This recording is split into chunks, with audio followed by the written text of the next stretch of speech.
स्थापना करने का अधिकार देगा। यहां पर राज्य को यह कहा जा रहा है राज्य ऐसा करेगा, और यहां पर यह कहा जा रहा है राज्य ऐसा नहीं करेगा।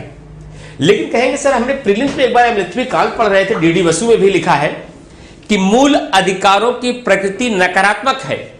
क्या यह सही है? हम कहेंगे पूर्णतः गलत है।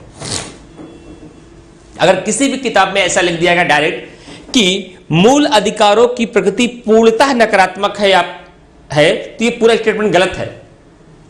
मूल अधिकारों की प्रकृति ज्यादातर नकारात्मक है तो सही है, क्योंकि मूल अधिकारों के अंतर्गत कुछ आर्टिकल ऐसे हैं जिसके तहत यह कहा गया कि राज्य ऐसा करेगी, लेकिन कुछ अधिकार ऐसे भी हैं जिसके अंतर्गत राज्य को कहा गया है राज्य ऐसा नहीं करेगी। जिसके तहत यह कहा गया कि राज्य ऐसा नहीं करेगी उनकी प्रकृति नकारात्मक है, और जिसके तहत यह कहा गया राज्य ऐसा करेगी उनकी प्रकृति सकारात्मक है। अतः मूल अधिकारों की ज्यादातर प्रकृति नकारात्मक होने की वजह से बहुत सारी किताबों में, बहुत सारे अध्यापकों के द्वारा आपको यह प्रायः बताया जाता है कि मूल अधिकारों की प्रकृति नकारात्मक है, लेकिन पूर्णतः नकारात्मक नहीं है, ज्यादातर नकारात्मक है, नकारात्मक की ओर झुका हुआ है, लेकिन मूल अधिकारों की कुछ प्रकृतियां सकारात्मक भी है। जैसे कि आप यहां पर देख रहे हैं आर्टिकल 19 में, आर्टिकल 21 का में, आर्टिकल 25 में, आर्टिकल 29 में और आर्टिकल 30 में। तो प्रकृति के आधार पर भी मौलिक अधिकारों का वर्गीकरण इस प्रकार से किया जा सकता है। अब आपसे एग्जामिनेशन में क्वेश्चन पूछ लिया जाए कि मूल अधिकारों का वर्णन करते हुए उनके प्रकृति के आधार पर मूल अधिकारों का वर्गीकरण कीजिए, या ऐसे कह दिया जाए मूल अधिकार सकारात्मक है या नकारात्मक, इसका आलोचनात्मक व्याख्या कीजिए। तब आप मूल अधिकारों का अर्थ बताइए और कहिए, सीधा हेडिंग डालिए, प्रकृति के आधार पर मौलिक अधिकारों का वर्गीकरण दो आधार पर किया जा सकता है, लेकिन इसका तात्पर्य एक सकारात्मक मूल अधिकार, एक नकारात्मक मूल अधिकार, लेकिन इसका तात्पर्य कहीं भी या कदापि भी ऐसा नहीं होगा कि कुछ मूल अधिकार बेहतर है, कुछ मूल अधिकार बुरे हैं। इसका तात्पर्य सरकार को दिए गए निर्देशों के आधार पर है। हमारे संविधान के भीतर कुछ मूल अधिकार ऐसे हैं जो कि सकारात्मक हैं, जिसका तात्पर्य यह होता है कि सरकार को ऐसे कार्यों को करने के लिए संदेश दिए गए हैं, जबकि कुछ मूल अधिकार नकारात्मक हैं जिसके तहत सरकार को कुछ कार्यों को करने के लिए निषेध किया गया है, जैसे कि फला आर्टिकल, जैसे कि यह आर्टिकल। तो इस वर्गीकरण के आधार पर इस पूरे उत्तर को आप लिख सकते हैं। यहां तक बातें क्लियर हो गई? सुनीता पटेल, श्याम यादव, कृष्ण कुमार, सरिता पटेल, जितने भी लोग हैं अब कमेंट करके बताइए यहां तक मुद्दा एकदम क्लियर हो गया?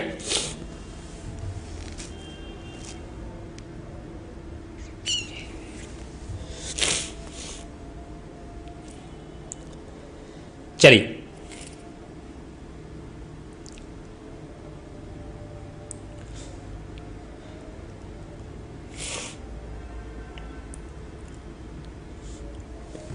कमेंट करके सारे लोग बताइए, जितने भी लोग क्लास में आ चुके हैं।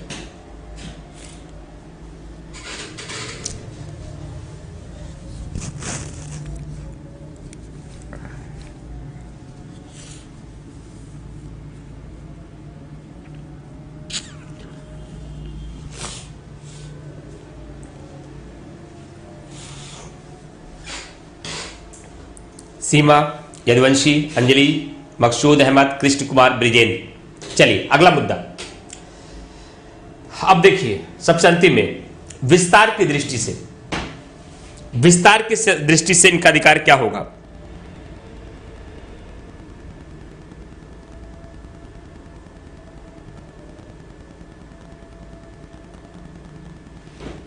विस्तार की दृष्टि से अब अगला पॉइंट देखते हैं, विस्तार की दृष्टि से कौन कौन से आपके मूल अधिकार होंगे।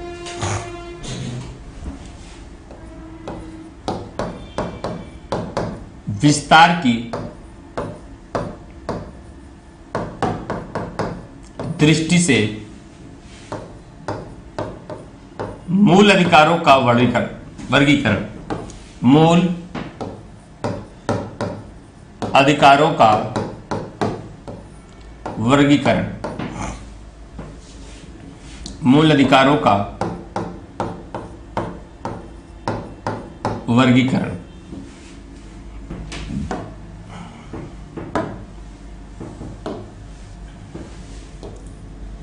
विस्तार की दृष्टि से मूल अधिकारों का वर्गीकरण।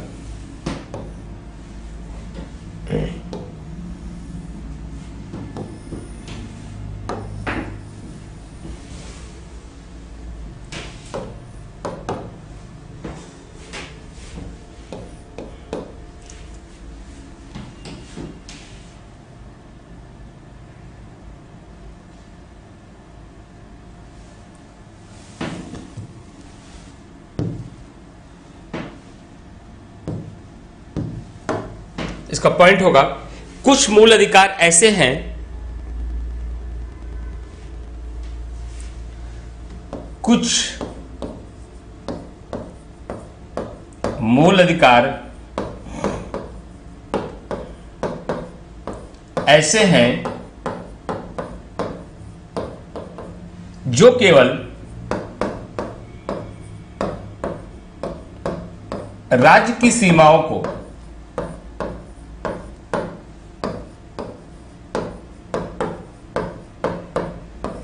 सीमित करते हैं। राज्य की शक्तियों को कह सकते हैं, सीमा शब्द का प्रयोग सही नहीं रहेगा। कुछ मूल अधिकार ऐसे हैं जो केवल राज्य की शक्तियों की सीमित करते हैं, राज्य की शक्तियों को सीमित करते हैं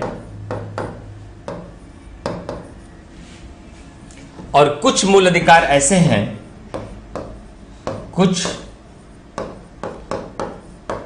मूलाधिकार ऐसे हैं जो राज्य प्लस निजी व्यक्ति दोनों की शक्तियों को सीमित करते हैं, दोनों की शक्तियों को सीमित करते हैं। अब इसको ध्यान दीजिएगा।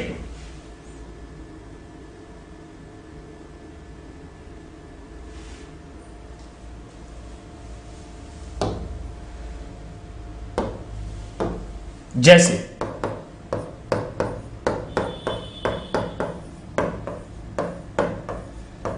14, 16, 18, 20, 22 और कुछ ऐसे हैं जो निजी व्यक्तियों को भी सीमित करते हैं, जैसे 15 क्लास 2, जैसे 17, जैसे 23, जैसे 24।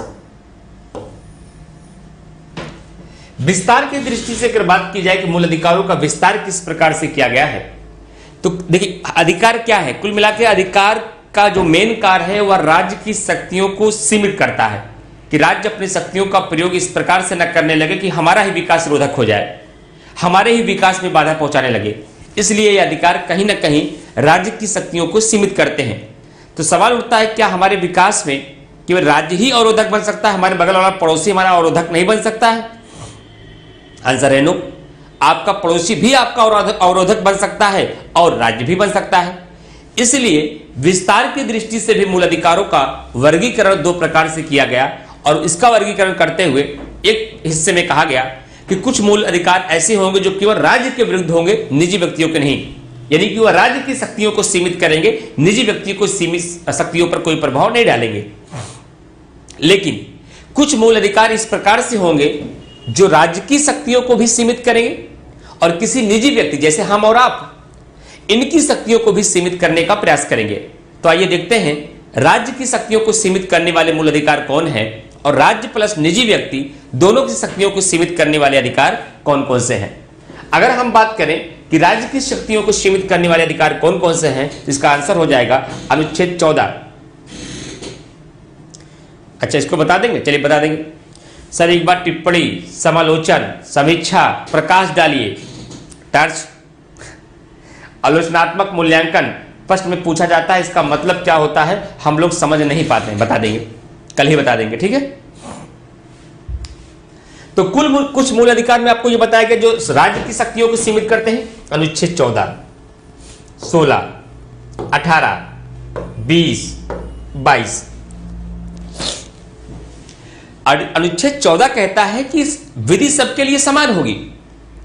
आप विधि के समक्ष किसी भी व्यक्ति को विशेषाधिकार नहीं मिल सकते, लेकिन हम अपने घर के कानूनों में किसी को विशेषाधिकार दे दें तो हमको मनाही नहीं की जाएगी।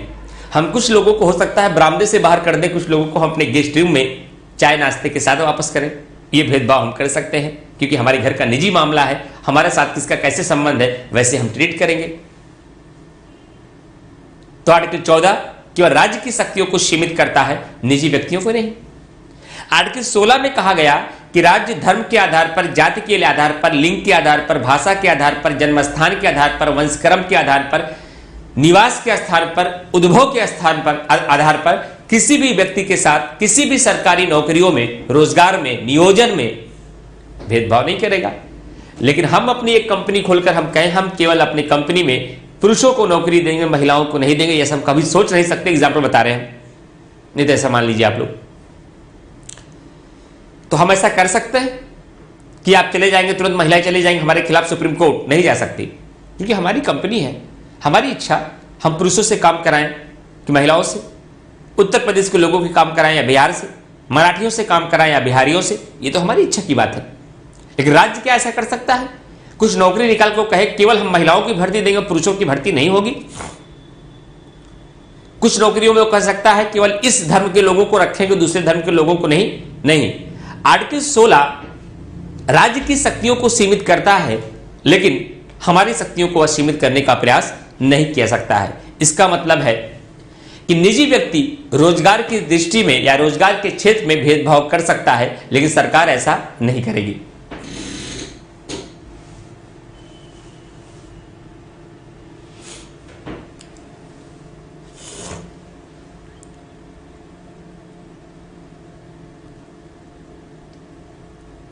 चलिए, वैसे ही आर्टिकल 18 है, राज्य किसी भी व्यक्ति को उपाधियां नहीं देगा। हम भी नहीं दे सकते। हम तो कह सकते हैं ना, वीरू चंदेल तो इस क्लास का आइंस्टीन है, ऐसा है नहीं, एग्जाम्पल है, बहुत खुश नहीं होना है। वीरू चंदेल इस क्लास का आइंस्टीन है, आप कह सकते हैं। हमारे सामने तो द्रोणाचार्य है, ऐसा है भी नहीं, लेकिन आप कह सकते हैं। क्या अगर ऐसी उपाधि आप हमें दें, मैं आपको दूं, कोई मना करने आएगा? नहीं जाएगा। लेकिन क्या राज्य यानी सरकार यानी देश किसी को उपाधियां दे सकती है, टाइटल दे सकती है? नहीं। आर्टिकल 18 उपाधियों से निषेध करता है, उपाधियां देने पे मनाही करता है, लेकिन निजी व्यक्ति उपाधियां दे सकता है, लेकिन निजी व्यक्ति उपाधियां दे सकता है। उसी तरीके से आर्टिकल 20 और 22 है, गिरफ्तारी के संबंध में संरक्षण, अपराध के संबंध में संरक्षण राज्य के विरुद्ध है, निजी व्यक्तियों के विरुद्ध नहीं है। लेकिन कुछ मूल अधिकार ऐसे हैं जिसके तहत यह कहा गया है कि राज्य के साथ साथ निजी व्यक्तियों की शक्तियों को भी सीमित करने का प्रयास किया गया है। राज्य के साथ साथ निजी व्यक्तियों की शक्तियों को भी सीमित करने का प्रयास किया गया है।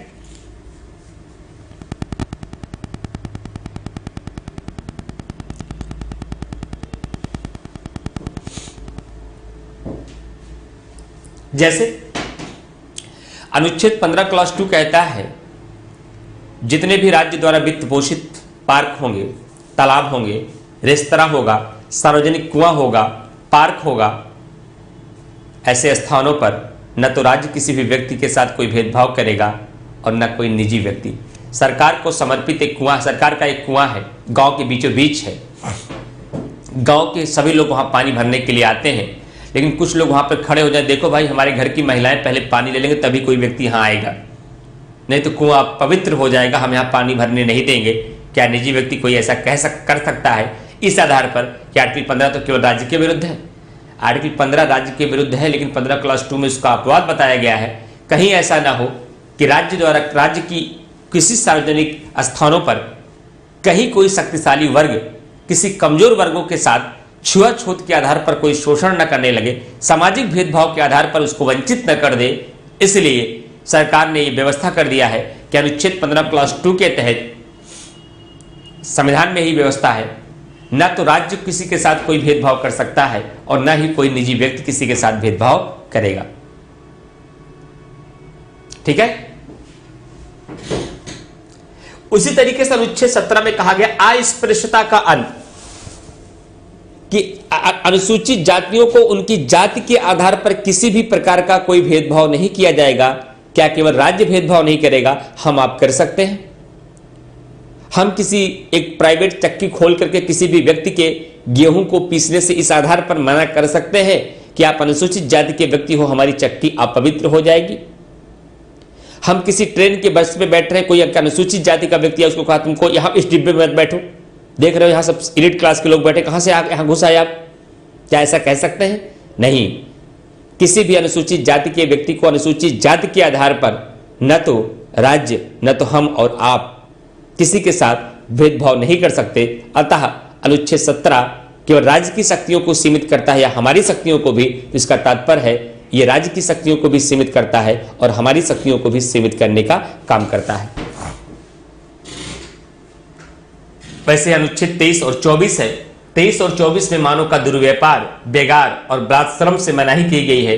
और अनुच्छेद 24 में क्या कहा गया है? अनुच्छेद 24 के तहत यह कहा गया है कि किसी भी 6 से 14 वर्ष के बच्चों को किसी भी खतरनाक कारखानों में, फैक्ट्रियों में काम नहीं कराया जाएगा। केवल राज्य नहीं कराएगा, हम आप करा सकते हैं। किसी बच्चे को पकड़ के अपने भट्टे पे काम कराएं, 7वीं मंजिल का लेंटर पड़ रहा है उसको वहां चढ़ा दें? नहीं, न तो राज्य कर सकता है न निजी व्यक्ति कर सकता है। इसलिए विस्तार की दृष्टि से भी मूल अधिकारों का वर्गीकरण किया गया। और कुछ मूल अधिकार ऐसे हैं जो केवल राज्य की शक्तियों को सीमित करते हैं, लेकिन कुछ मूल अधिकार ऐसे भी हैं जो राज्य और निजी व्यक्ति दोनों की शक्तियों को सीमित करते हैं।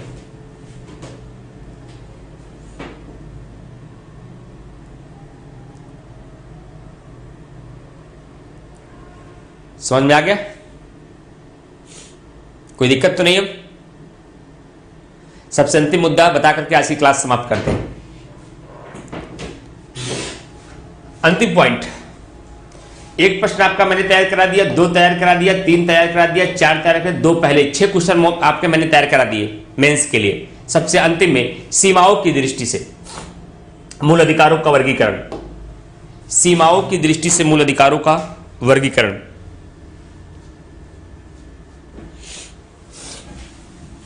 सीमाओं की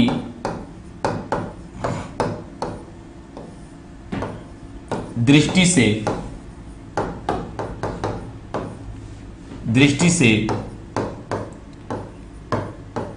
मूलाधिकार का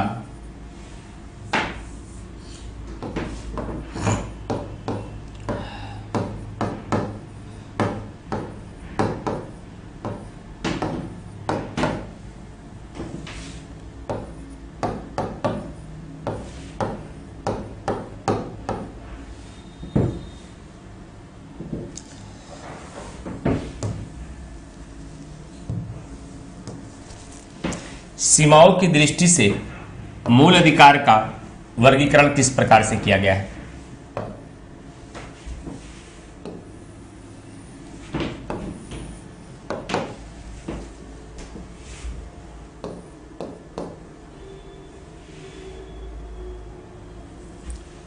वे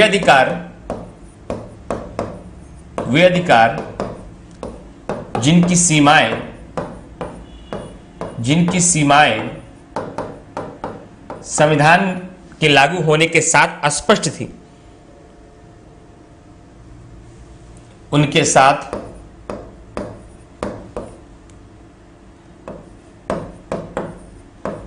स्पष्ट रूप से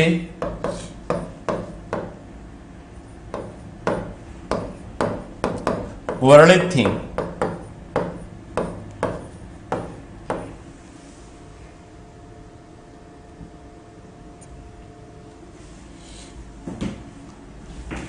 दूसरे, वे अधिकार जिनकी सीमाएं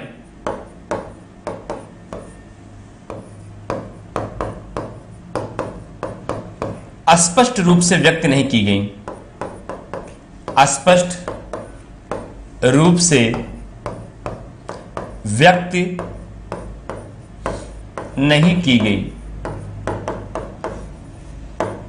ठीक है, चलिए अब देखिए वो आर्टिकल कौन कौन से, तो मामला आर्टिकल के माध्यम से समझाएंगे, तब आप बात को समझ पाएंगे कौन कौन से अधिकार थे जिनके अस्पष्ट थी और किसका किसका अस्पष्ट था।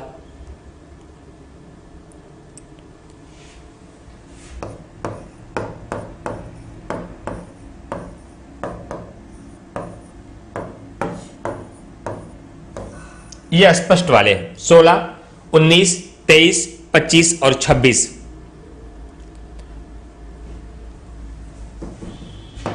चौदह, 17, 18, 20, 24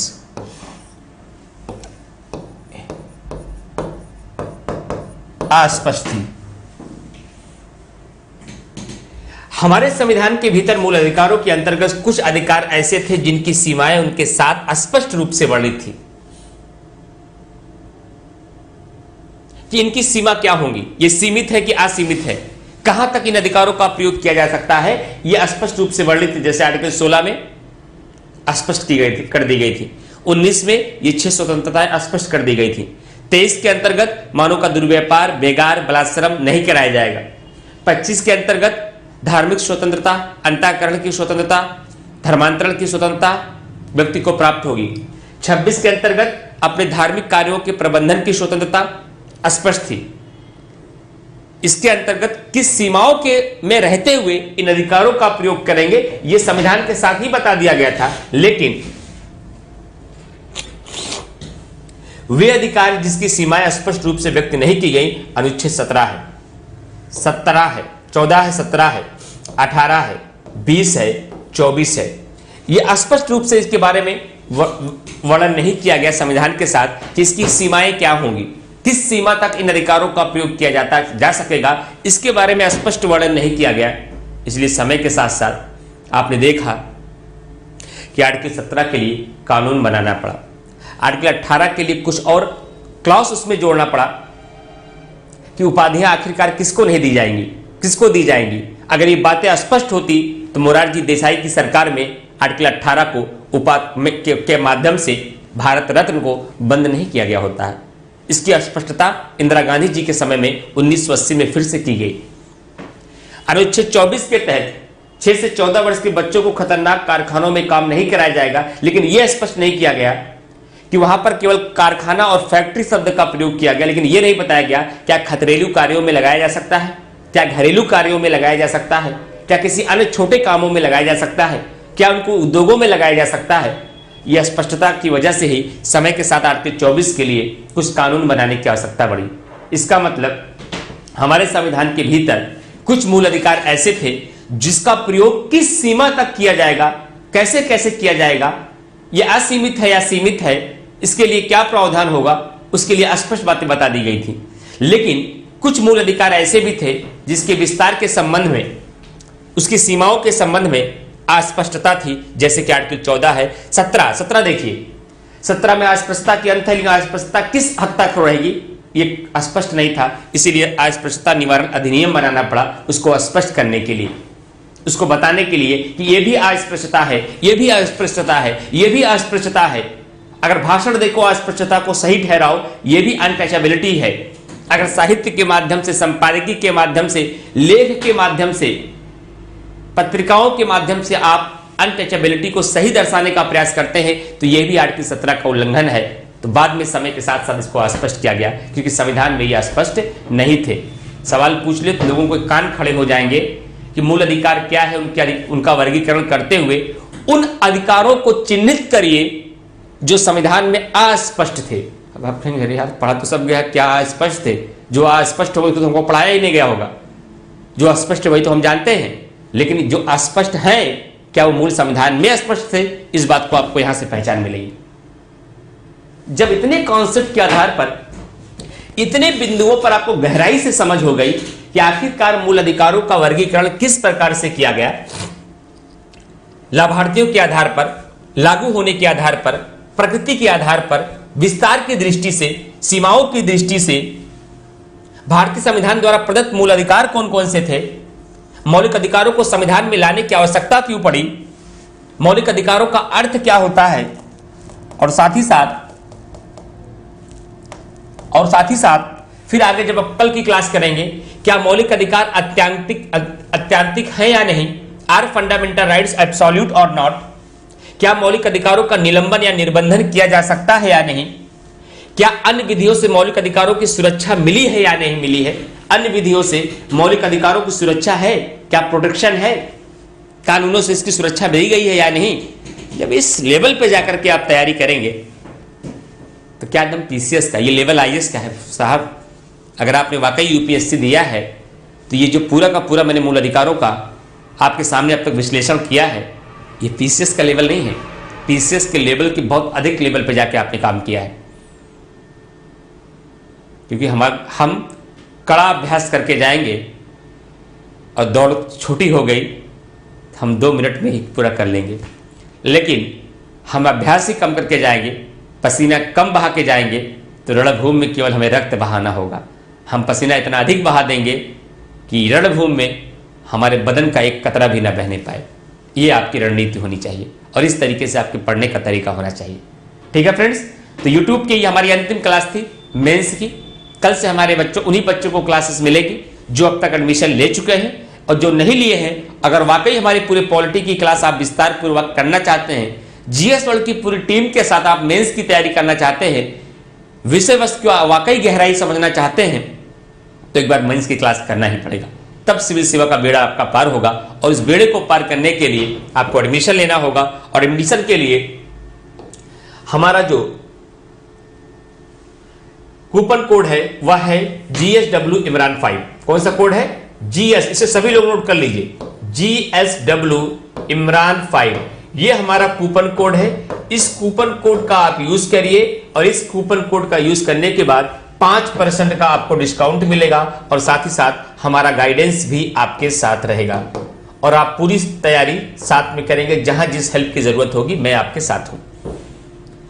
डायरेक्ट एडमिशन लेने के लिए केवल कूपन कोड अप्लाई कर सकते हैं। अगर आपको कोई इंक्वायरी लेना है, पूछना है, तो आप अरुण जी के नंबर पे कॉल करिए 9560892979। कल मैं 1-2 नंबर और करने की क्लास में दे दूंगा कि अगर इस पे आपका बिजी जाए, क्योंकि लगातार एडमिशन ले रहे हैं, क्योंकि कभी कभी कॉल बिजी हो सकती है, तो दूसरे सब्स्टिट्यूट नंबर पे भी मैं दे दूंगा। इस पे कॉल करके बोलिए कि इमरान सर के कूपन कोड का हमें यूज करके हमें आपके कोर्स में रजिस्टर्ड होना है, चाहे यूपीपीसी 2021 हो, चाहे सृजन का एनसीईआरटी बैच हो। भाई वहां मैंने पॉलिटी नहीं पढ़ाई, एनसीईआरटी की पॉलिटी इस बैच के बाद में पढ़ाऊंगा। चाहे वो हमारा आपका हिंदी सामान्य हिंदी का बैच हो, हर बैच में हमारे कूपन को आप लगा सकते हो और हमारे गाइडेंस में रहकर आप तैयारी कर सकते हैं। कल संडे है, कल आपका विराम है, कल ना यूट्यूब पे क्लास होगी ना यूट्यूब पे ऐप पर। अब सीधा मुलाकात होगी मंडे में, और मंडे की मुलाकात केवल उन स्टूडेंट से होगी जो रजिस्ट्रेशन के माध्यम से हमें ऐप पर मिलेंगे। उम्मीद करते हैं अगर विस्तार पूर्वक मेरी चारों क्लासेस को आपने किया होगा, तो कम से कम मेंस को लेकर के आपकी आंखें खुल गई होंगी कि वाकई मेंस के लिए किस तरह की पढ़ाई करनी चाहिए, कैसे अप्रोच की आवश्यकता होती है, कैसे एंगल की जरूरत पड़ती है। हाँ, कल से सिर्फ पेड स्टूडेंट को क्लास मिलेगी। ठीक, मिलते हैं आपको डे आफ्टर टुमारो, परसों की क्लास में। Thank you to all of you. एक बार फिर से मेरी तरफ से पूरे देशवासियों को हैप्पी क्रिसमस।